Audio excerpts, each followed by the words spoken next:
Alrighty, hello YouTube. Welcome back to my channel. For those of you who don't know me, my name is Cryptic Coil, and in today's video, I'm going to just do a bookshelf tour real quick.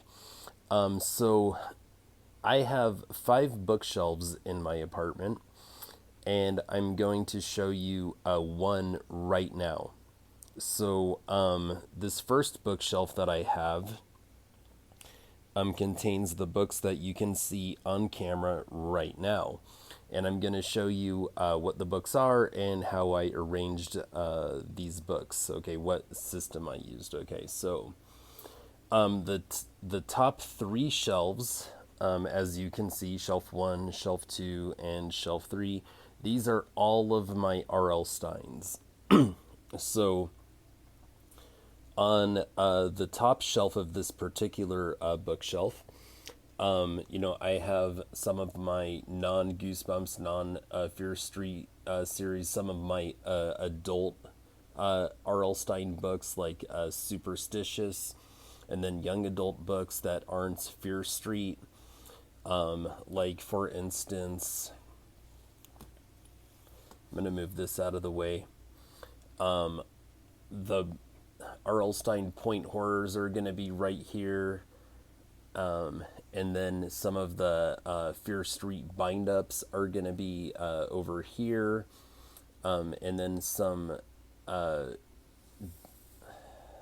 Fear Street, like, I have some DVDs that I just picked up. I'll just give me a sec. Okay.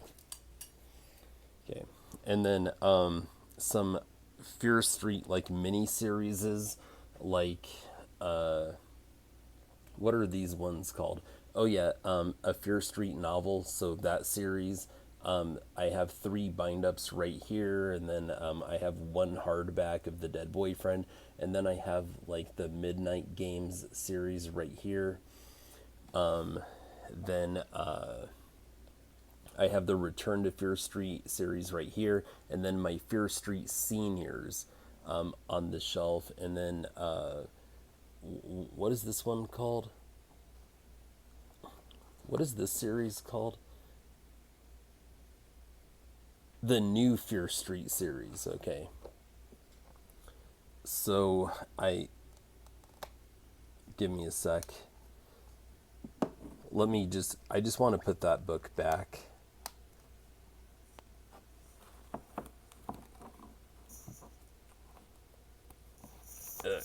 I'm getting there. Okay. All right. There it is. Okay. All right. So that's the top shelf. Then on the second from the top shelf, I have, and I'll just go ahead and relocate these for a moment real quick.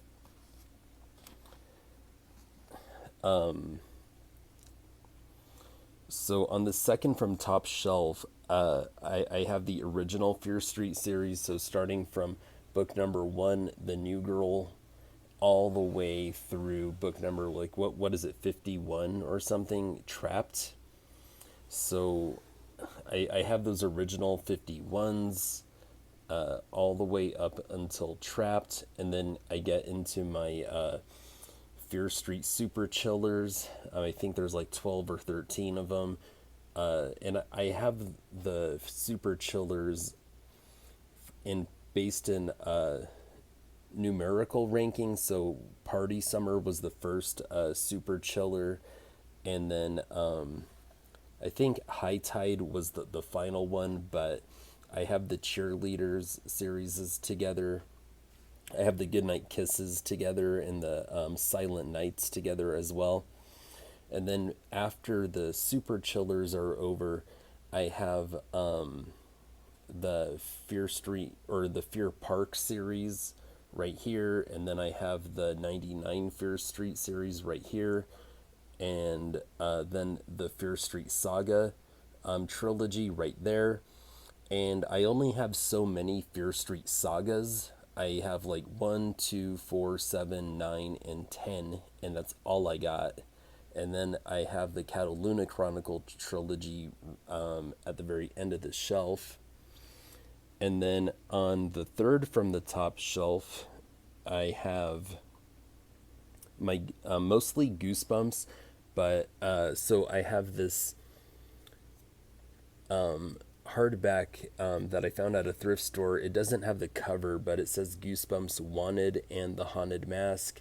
I don't really know what's going on there. Then I have a Monster Cabinet or Monsterville Cabinet of Souls, and then a few other little R.L. Stein books like The Haunting Hour and It's the First Day of School Forever, and then an Apple Fiction R.L. Stein book called Horrors of the Haunted Museum, and then The Beast, and then The Three Faces of Me. Then I have a couple of the Nightmare Room series, and I have I have 4 of the Goosebumps 2000 series. And then you get into the original Goosebumps series, so just whatever I have. I don't have all of them. I think there was originally like 60 or something like that, 64, something like that. Starting with Welcome to Dead House right here, moving all the way to the final one that I have, which is number 54, Don't Go to Sleep. And I believe that Shadyside Libraries, Zach, he was cool enough to hook me up with that one, so thank you, dude. And then I have some of the Horrorland series, and I have a pretty good grip of Goosebumps Horrorlands. I have 1, 2, 3. I'm missing 4, but I have 5, 6. I'm missing 7. I have 8. I'm missing 9 and 10, but I have 11, and then 13, 14, 15, and 16, I believe. And then I have a couple of the Hall of Horrors. I have at least numbers 1 and 2. Then I have the Goosebumps movie novel. Then we move into my Slappy's World series. I have 1 through 10. I'm missing 11, 12, and 13, but I have 14, 15. I'm missing 16, but I have 17. And then we can move into my Goosebumps Most Wanted series. I have a couple of special editions. I have 1, 3, and 4. But then when it comes to the actual series, I have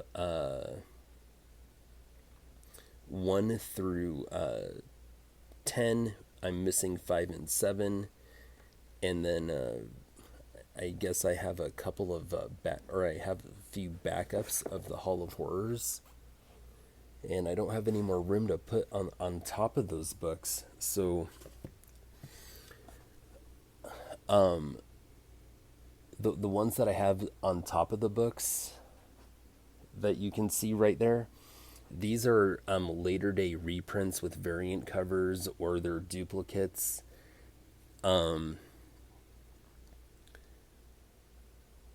So yeah, then we'll go down to the 4th shelf, and on the 4th shelf, the way I arranged this was kind of weird. It's not. It's actually pretty organized. So on the far side, I have a couple of poetry books. I have some Sylvia Plath. Then I have this book. This is a little book of cherished poems. I think it has 100 poems written by American authors, if I'm not mistaken.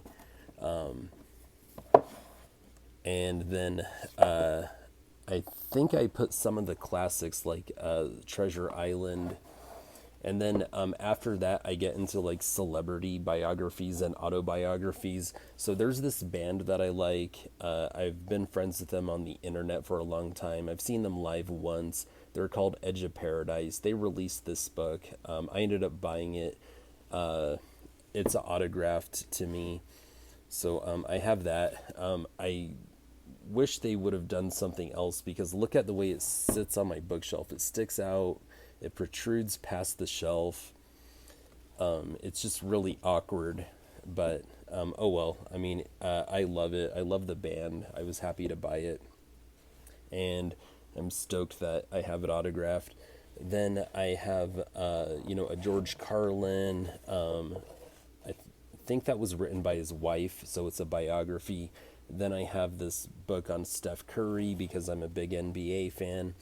Believe it or not, I mean, even though I'm like, mostly metal and kind of goth, I do enjoy country music and I absolutely love Reba McEntire. I read this book when I was like in fourth grade. And then I have another classic, it's a Dostoevsky book called The House of the Dead. I haven't read this one. I have a Greek mythology book. I have a Steinbeck. What did I do with the rest of my Steinbecks? And I have some other classics on the shelf too, like some Ernest Hemingway's and another Steinbeck book. Anyway, then, another classic, Homer the Odyssey.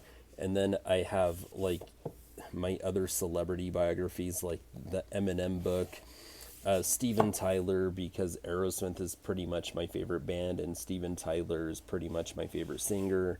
And then this Guns N' Roses book, Motley Crue's The Dirt. Okay, my favorite country music artists of all time, Brooks and Dunn, gotta have that one. Okay, I got Madonna, big Madonna fan. Chuck Berry. I have Marilyn Manson's autobiography that he wrote with Neil Strauss, but I don't have the dust jacket, but the hardback is actually in good condition. I found this book on Shaq. Now, bear in mind, I am a San Antonio Spurs fan, but, I love Uncle Shaq. He's one of the coolest dudes on the planet. Big WWE fan, so I gotta have my Mankind Have a Nice Day book. I don't want to talk about politics or anything, but I have a couple of Hillary Clinton books, and then I have a couple of Trump books. We're not going to talk about that. I don't want to share my politics on this channel, and I certainly don't want to create or feed into any divisiveness on the subject at all. Okay, there's no place for that around here. I have a couple of Dr. Phil's. I'll go ahead and skip this one because that's just going to create controversy for no good reason. I have this one on Cindy Crawford. It's like beauty tips and stuff, but I love Cindy Crawford. I love her daughter. Her daughter plays on American Horror Stories, and she looks just like her mother. It's awesome. Like identical, uncannily like her mother. Okay, and then I have this Beavis and Butthead Encyclopedia. A buddy of mine had that one in high school. I found it at a thrift store in recent years. I got Leonardo DiCaprio. I have this one. It's called The Gospel According to Coco Chanel. I feel like this book is in the wrong place. I should put this on a different shelf, but this is The Trial and Death of Socrates, as told by Plato. I'll go ahead and skip this one. In fact, I don't know if anyone saw that, but I'll just go ahead and move it out of the way. I put Fight Club on this shelf, and I'm not really sure why. Oh, I have another poetry book, and it's poems by Maya Angelou. And then I have 3 of the 5 love languages books. I have a men's edition, a singles edition, and then a military edition. I used to be religious. I used to go to church, and my pastor actually informed the congregation about these, or at least the first book, during a sermon once. I haven't read them. I feel like maybe I should, because there's probably something there, even if you don't believe it's an exact science. But there's definitely something you could take away and do something positive with. So I'd like to get around to reading these. But I'm not in the military, so I won't need to read the military edition. I am a man, so I guess I'll have to read the men's edition. I am single. I guess I'll have to. I don't know. I don't know. We'll see if I ever get to those. But, it's cool that I have them. And then, like I said, I have an Ernest Hemingway one. My father bought me this one when I was in middle school. He enjoyed it when he was a kid, and he bought it for me. And then I have another Steinbeck of Mice and Men. Okay, so then we come down to the second shelf from the bottom, and I have all my James Patterson books. So, I have a few of the private series, and then we get into my Alex Cross series books, and I used to have more, but I got rid of them. And now that I'm collecting, I'm gonna hang on to these Alex Cross books. I have the very first one, Kiss the Girls. They made a movie out of it with starring Morgan Freeman, where he played Alex Cross, and that is a first edition, so that's really cool. And I think that Kill Alex Cross might be the last James Patterson book that I read. It was a good one. I never kept up with the series though. There's so many books in that series. I just couldn't, but I absolutely love them, and I love Alex Cross. And then I have a couple of the, First to Die series. So the first one is called First to Die. The second one is called Second Chance. The third book in the series is called Third Something, and then Fourth Something, etc. And then there are a couple of standalone novels. So I have the Black Book, which I haven't read. I do want to read these ones that James Patterson co-wrote with Bill Clinton. And I'm not going to say whether I am or whether I'm not a Bill Clinton fan, because that doesn't matter. But nevertheless, I do think it's cool that James Patterson co-wrote a fictional novel with a former U.S. president. I mean, that's super interesting. I don't care what side of the political aisle you're on. That doesn't happen every day. It's not like Stephen King ever co-wrote a book with a former U.S. president. And I'm not taking anything away from Stephen King. I'm just saying, it's cool. It's interesting. And then I have the Postcard Killers in hardback. This is a recent acquisition. I used to have one in paperback. I just found that hardback at a thrift store. And then I have Texas Ranger. Then I have The First Lady by James Patterson. And then this one, it's called First Case. Haven't read this one. Haven't read The Lake House. And then Three Women Disappear. Haven't read that one. Murder Games. Haven't read that one. He wrote this trilogy called Confessions. And I haven't read these, but I'm glad that I have them all. This is, I think, my most recent James Patterson acquisition that I haven't read, but it's called The Store. And the reason why I picked that one up is because Bentley Little also has a book called The Store. It's actually been a few years since I've read a James Patterson novel, but these ones I have read. I have read Sail, absolutely loved it. Read Kill Me If You Can, which I absolutely love. I wish that they would turn both of those ones into movies. Then there was James Patterson, You've Been Warned. I have read that one. I didn't care for it much, but that one was, kind of Twilight Zone-esque. I don't hate it, but I don't look back on that one with quite as much enthusiasm as the previous two. And then The Quickie, I really enjoyed it, even though the main character was kind of dumb, but it was still a good read. Then at the very bottom of this bookshelf, I have my Stephen King and my Anne Rice hardbacks. So, off in the far corner there, I have Rose Madder, and then I have my first edition copy of The Shining, a reprint of The Shining, and then the Tommyknockers, The Dead Zone, It, Salem's Lot. Those four were given to me by my father. I grew up with those books on the family bookshelf in the living room.